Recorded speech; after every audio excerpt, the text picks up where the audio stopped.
Today is a tour. 1847. I had to change batteries. Oh, one came right by me. Look at some of these huge blocks over here.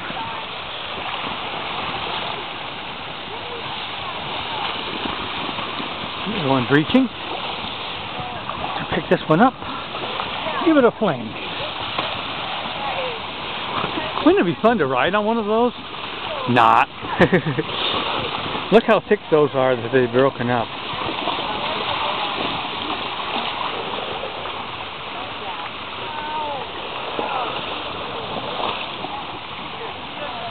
Oh.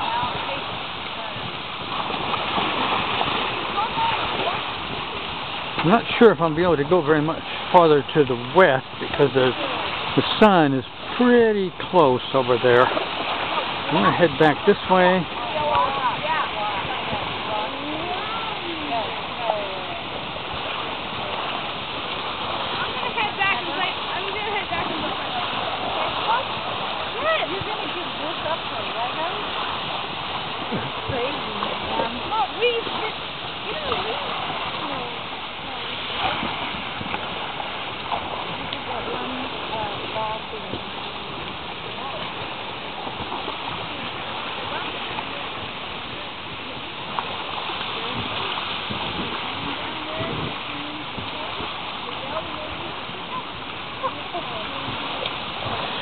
This is an unexpected bonus.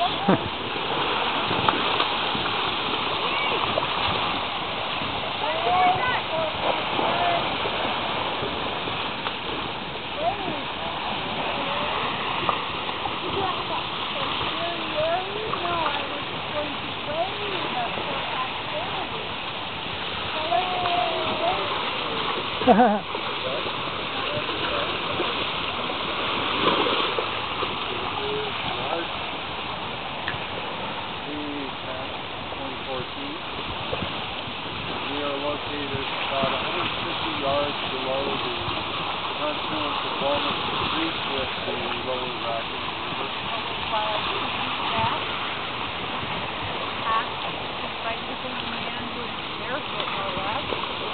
Why you weren't waiting?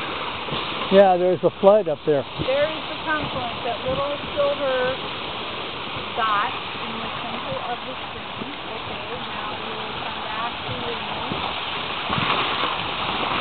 and then they're very, very red. Yep. They look red and cold, just like they would in space. And there is the man. He also is photographing.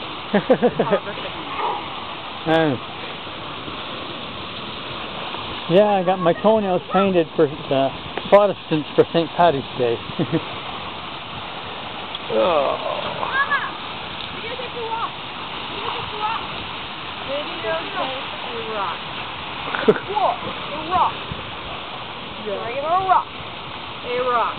What? Okay. Me too! I don't know where it went. Okay, let's do that again. Get a different rock. I will get you from a side view this time so I can follow the rock. Alright. Rock.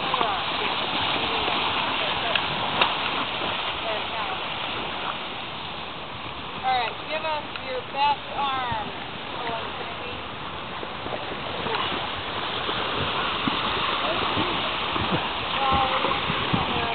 Too heavy. He's too smaller.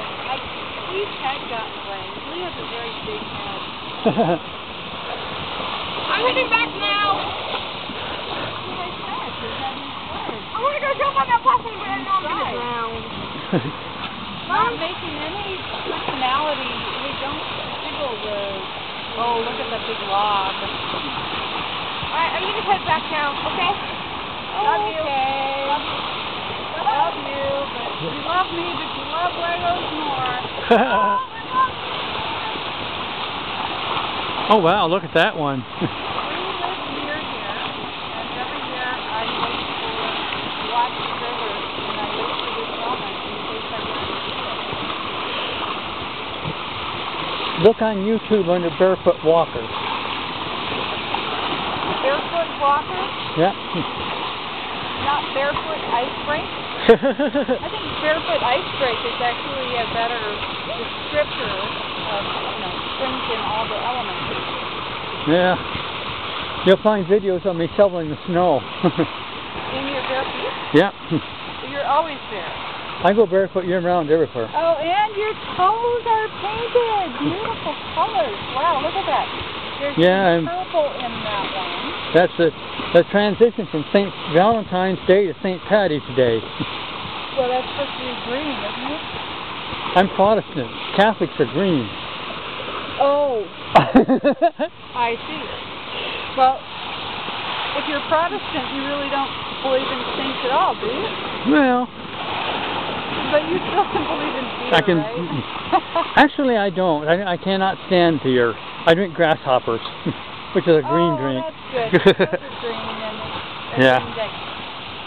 One year, my mother made us a green meal for St. Patrick's Day. Not that we're Irish, but green mashed potatoes and green milk were heavily featured as ooh. Corn dinner.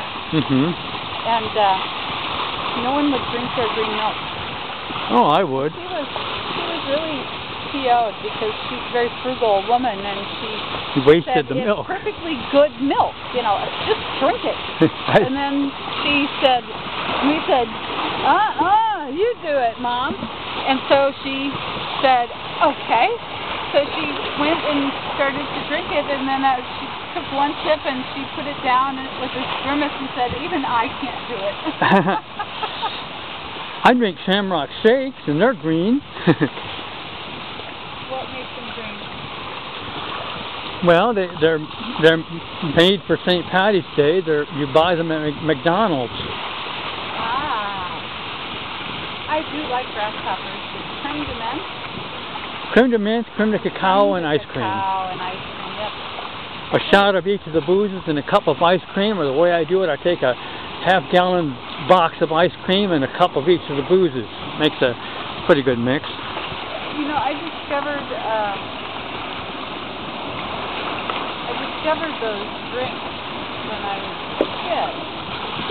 I lived in a small town, and we had a new fancy steakhouse open up. That, unfortunately, didn't stay very long. But they did feature these sweet, sticky alcohol drinks. Mm-hmm. And I didn't realize that, I didn't really think about them being alcohol. I just thought that they were delicious. Right. So I found out how to make them. I was 12. And one time my mother came home from work, and I was making something at the blender, and she said, oh, what are you making, sweetie? And I said, oh, grasshoppers. And she was shocked, and her shock made me I was puzzled by her shock.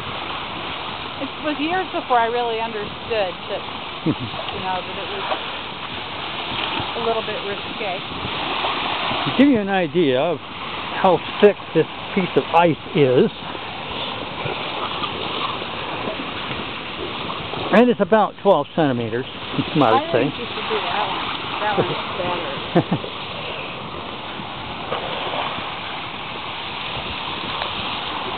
See if I can do this. That one looks like about, maybe 15, 16 centimeters. I would estimate that weighs in the neighborhood of at least 200 kilos.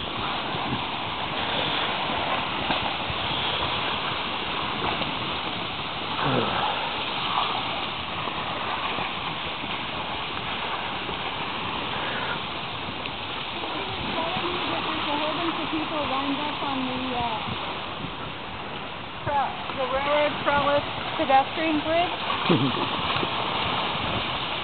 Watching this?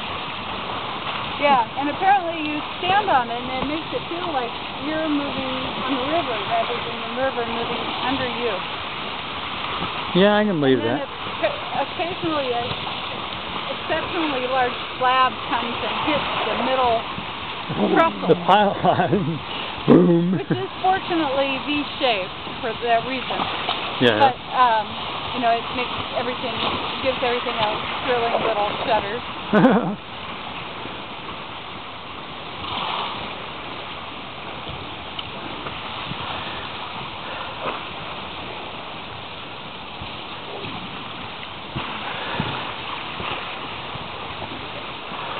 Well, I think that'll probably about do it. Sorry for the side chatter, but you know.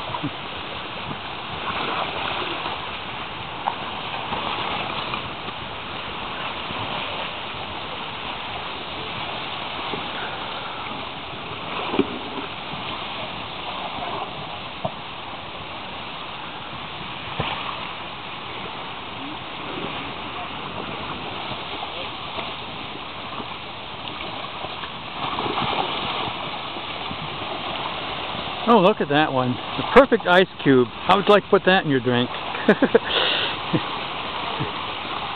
little large and muddy, huh?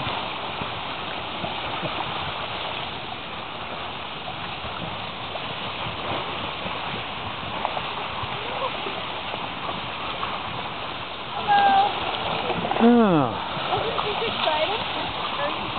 I've never seen it like this before, so I'm like, you know, once a year it does it. I don't know. But it's never, I've never seen the ice slab. So okay. It's so pretty. I've never seen it. And you live on the street.